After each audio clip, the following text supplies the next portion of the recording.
పరాయి చోటు. ఒక ఊరి వెలుపల ఖాళీ స్థలంలో ఒక చింత చెట్టు ఉండేది. దాని మొదట్లో ఒక చెత్త పొగుండేది. ఆ చెత్త పొగలో పాతదైన జాజి చెక్కల పెట్టె ఒకటి ఉండేది. అందులో ఒక చిట్టెలుక నివాసం ఏర్పరచుకుంది. ఈ పెట్టెలో ఒక మూలకంతా ఉంది. చిట్టెలుకకు రాకపోకలకు వీలుగా ఉంటూ ఉండేది. వాన కురిసినా, శత్రుభయం ఏర్పడినా చిట్టెలుక పెట్టెలో దాక్కునేది. ఆ పెట్టెలోనే చిన్న ధాన్యం కుప్ప చేర్చుకొని చిట్టెలుక సుఖంగా ఉంటూ ఉంది. చిట్టెలుకకు చింత చెట్టు మీద ఉండే పిచ్చుకమ్మకు స్నేహం. అందుచేత ఒకరోజు పిచ్చుకమ్మ చిట్టెలుక ఇల్లు చూసి పోదాం కదా అని వచ్చింది. కష్టపడి కంత దగ్గరికి చేరి లోనికి తొంగి చూసింది. ఎలా ఉంది ఇల్లు అన్నది చిట్టెలుక. ఏం ఉండటంలే, కిటికీలా పాడ, అచ్చం పెట్టెలా ఉంది అన్నది పిచ్చుకమ్మ. ఇంకా నయ్యం, అచ్చం పెట్టెలా ఉండటం ఏమిటి, పెట్టయితేను కిటికీలు అవి ఉంటే పిల్లెమ్మ గాని తొంగి చూసిందో నేను ఆఖరే అన్నది చిట్టెలుక. నాకు తెలియక అడుగుతాను, ఉన్నదే కాస్త కొంప కదా, అందులో ఈ ధాన్యం పోగు కూడా ఏమిటి అన్నది పిచ్చుకమ్మ. అది లేకపోతే ఎలాగక్క, వానొస్తుంది, ఉంగడొస్తుంది, 2 రోజుల పాటు గ్రాసం నిలువ ఉంచుకోవద్దు అన్నది చిట్టెలుక. అటువంటప్పుడు నువ్వు ఇక్కడ అవస్థ పడే కన్నా అలా వాగు దాటి వెళ్ళి పెద్ద కాపుగారి చేలో ధాన్యం రాసి చేరకూడదు అన్నది పిచ్చుకమ్మ. అక్కడేమిటి సుఖం అన్నది చిట్టెలుక మీసాలు నిక్కించి. సుఖమా, అక్కడ వందలేసి చిట్టెలుకలు కాపురం ఉంటున్నాయి. ధాన్యంలోనే పడక, ధాన్యంలోనే కూర్చోవటం, ధాన్యంలోనే షికారుకు వెళ్ళటం, ఆకలేసినప్పుడల్లా అలా తల పక్కకి తిప్పి గింజలు కొరకటమే. ఎంత రాశి అనుకున్నావు? ఆ రాశిలో ఎన్ని బజార్లు, ఎన్ని సొరంగాలు, ఎన్ని గూళ్ళు చెప్పతరం కాదనుకో. చిట్టెలుకకు పిచ్చుకమ్మ మాటలు నమ్మలేకపోయింది. చిట్టెలుకల్ని కష్టపడమని దేవుడు పుట్టించాడనుకుంది గాని ఇలాంటి రాజోపచారమైన ఏర్పాట్లు ప్రపంచంలో ఉన్నాయని కల్లో కూడా ఊహించలేదు. అక్క, నువ్వు చెప్పింది నిజమైతే ఈ క్షణం అక్కడికి వెళ్ళి వాలాలని ఉంది అన్నది చిట్టెలుక. నష్టమేముంది, ఒకసారి వెళ్ళి చూడు తమ్ముడు. నేను చెప్పిన దాంట్లో అబద్ధం ఏమన్నా ఉంటే నన్ను అడుగు అంటూ పిచ్చుకమ్మ తుర్రున ఎగిరి చెట్టెక్కింది. ఆ సాయంకాలమే చిట్టెలుక వాక్కేసి బయలుదేరింది. పోగా పోగా పోగా వాగు చప్పుడు గలగలా వినిపించింది. అలసి దప్పికొని ఉన్న చిట్టెలుక గబగబా వాగు చేరింది. ఒడ్డున నీళ్ళల్లోకి ఉన్న రాళ్ళు మీదగా పరిగెత్తి మూతి నీటిలో పెట్టి కడుపు నిండా తాగి తలెత్తి మీసాలు తుడుచుకుంటూ ఉండగా భయంకరమైన చప్పుడు వినిపించింది. చిట్టెలుకకు అటుకేసి చూసేసరికి పెద్ద తామరాకు మీద నీటి వాలున్న వస్తువు కప్ప ఒకటి కనిపించింది. చూస్తూ ఉండగానే ఆ తామరాకు గుండ్రంగా తిరిగి ఒడ్డున ఉన్న రాతి మీదకు కొద్దిగా ఎక్కింది. దాంతో కప్ప ప్రయాణం అక్కడే నిలిచిపోయింది.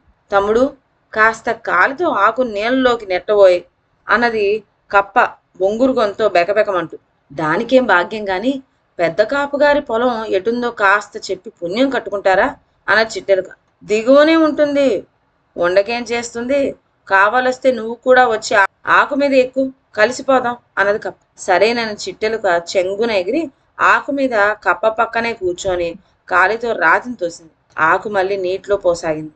ఒక్క క్షణంలో వస్తా, ఆ రాతి మీద ఈగ ఒకటుంది అంటూ కప్ప ఒక్క దాటున ఒడ్డు మీద ఉన్న రాతి మీదకి ఎగిరి క్షణంలో మళ్ళీ ఆకు మీదకు వాలింది. చిట్టెలుక నీటిలో పడినంత పని అయింది. చెప్పకుండా పెట్టకుండా తమరలా గెంతడం ఏం బాగోలేదు. కాస్తైతే నేను నీటిలో పడి ఉందును అన్న చిట్టెలుక. కప్ప బొంగురుగా నవ్వి, నీరే కదా, ఈదితే సరిపోలే అన్నది. ఇంకా నయ్యం, నాకు ఈత రాదు అన్న చిట్టెలుక. కప్ప ఏదో చెప్పబోతూ ఉండగా ఒడ్డున మళ్ళీ ఏదో కీటకం కనిపించింది. ఒక్క దాటున కప్ప ఒడ్డుకు దూకింది. ఈసారి చిట్టెలుక నిజంగానే నీటిలో పడింది. తనకు భూమి మీద నూకలు చెల్లాయనుకుంటూ ఉండగా ఒక్క అల వచ్చి చిట్టెలుకను ఒడ్డుకు తోసేసింది. చావు తప్పితేనే చిట్టెలుక తడిసి ముద్దయిపోయి వనకసాగింది. అంత చేతగానప్పుడు ఈతలాడకపోతేనేం అన్న మాటలు వినిపించాయి చిట్టెలుకకు. అది తల తిప్పి చూసేసరికి ఒక మామిడి చెట్టు మొదట్లో కూర్చొని ఉన్న ఉడత కనిపించింది. నా అంతటి నేను ఎక్కడైనా ఈదుతానా మామ, ఇదంతా ఈ దిక్కుమాలిన కప్ప చేసింది గాని అంటూ చిట్టెలకు తుమ్మింది. ఎట్లాగైనా తడి ఆర్చుకోకపోయావో జలుబు చేస్తుంది, ఉండు, మొన్న గాలివానకు కొట్టుకొచ్చిన పాత తువ్వాల ముక్క తొర్రలో ఉంది, తెస్తా అంటూ ఉడత గబగబా చెట్టెక్కి తువ్వాల ముక్కతో తిరిగి వచ్చింది. చిట్టెలుక దాన్ని ఒంటి చుట్టూతా చుట్టేసుకొని కదలకుండా వెచ్చగా ఒకచోట కూర్చుంది. ఈ వినోదం ఏమిటో చూడటానికి చెట్టు త్వరలో నుంచి ఉడత పిల్లలు కూడా బయటకు వచ్చాయి. ఇంతలో ఆకాశం నుంచి కృష్ణ అని చెవులు దిబ్బలెత్తించేంత కేక వినపడింది. అదిగో గరుత్మంతుడు! ఎక్కడ దొంగలు అక్కడే! గప్చిప్ అన్నది చెట్టు మీద కాపలా కాచుకున్న కాకి. అమ్మయ్యో! వస్తున్నాడు యమధర్మరాజు! కృష్ణ కృష్ణ అంటూనే గుటకాయ స్వాహ చేస్తాడు. మీరు తొర్రల్లోకి పోరేమిరా అల్లుడు, ఏమాత్రం కదలకు, పైన భగవంతుడే ఉన్నాడు అని హడావిడి చేస్తూ పిల్లలతో సహా ఉడత త్వరలోకి వెళ్ళిపోయింది. ఆకాశాన గరుడు పక్షి 2 చుట్లు చుట్టింది. తినడానికి ఏమీ కనపడలేదు. మామిడి చెట్టు మొదట్లో తువ్వాల ఉండ కనిపించింది గాని అందులో తన ఆహారం ఉందని దానికి తోచలేదు. అది మరో ప్రాంతానికి వెళ్ళిపోయింది. చిట్టెలుకకు ఇప్పుడు పొడారిపోయింది. అది తువ్వాల ఊడ తీసుకొని బయటకు వచ్చింది. త్వరలో నుంచి ఉడత దాని పిల్లలు కూడా బయటకు వచ్చాయి. మీ దయ వల్ల ఇవాళ నా ఒళ్ళు ఆరింది, ప్రాణము దక్కింది. ఈ తువ్వాలు లేకపోతే నేనేమై ఉందునో. దయచేసి పెద్ద కాపు గారి పొలానికి దారి చెప్తారా అంది చిట్టెలుక. పెద్ద కాపు గారి పొలం ఆ కనబడే జొన్న చేను మలుపులోనే ఉంది అని చెప్పింది కాకి. చిట్టెలుక అందరి దగ్గర సెలవు పుచ్చుకొని జొన్న చేను కేసి బయలుదేరింది. అలా ఎదురుగా కనిపిస్తూనే ఉంది గాని ఎంతోసేపు నడిస్తేనే గాని జొన్న చేను రాలేదు. దాని వెంబడి ఎంత నడిచినా ఆ జొన్న చేను తరగదు. అంత పెద్ద చేను కూడా ఉంటుందని చిట్టెలుక ఎరగదు. ఎలాగైతేనే జొన్న చేను గడిచి మలుపు తిరిగిందో లేదో మరి పొలంలో పెద్ద ధాన్యం రాశి లాంటిది కనపడింది. అదేం రాశి? అందులో ఎన్ని వేల చిట్టెలుకలు కాపురం ఉండొచ్చు. అన్ని చిట్టెలుకలు తిన్నప్పటికీ ఆ రాశి ఎప్పటికీ తరగదు. పరమానందంతో చిట్టెలుక ఆ రాశి మీదకు ఎగబడింది. నిజానికి ఆ రాశి యావత్తు ధాన్యం కాదు. అందులో తప్ప, తాలు, గడ్డి, గాదం కూడా ఉంది. అక్కడక్కడ ధాన్యం గింజలు ఉన్నాయి. ఆ సమీపంలోనే పెద్ద కాపుగారి ధాన్యపు కొట్లున్నాయి. ఆ ధాన్యం జోలికి ఎలుకలు అవి రాకుండా ఉండేందుకు పెద్ద కాపు పనికిరాని ధాన్యం అది పొలంలో రాసి పోశాడు. ఆ రాశి సమీపానికి వెళ్ళి చిట్టెలుక అకస్మాత్తుగా ఆగింది. అక్కడ ఒక ఎలుక ధాన్యపు గింజల్ని ఎంచి తీస్తూ చిట్టెలకు కనిపించింది. కావలిస్తే భోంచేయక ధాన్యపు గింజలు ఎంచుతున్నావెందుకు అన్నయ్య అని అడిగింది చిట్టెలుక. ఓ, నువ్వు కొత్తవాడి వచ్చావా? అయితే ఈ ఆహారం తీసుకువచ్చే పని నీది. 17 మందికి ఆహారం కావాలి.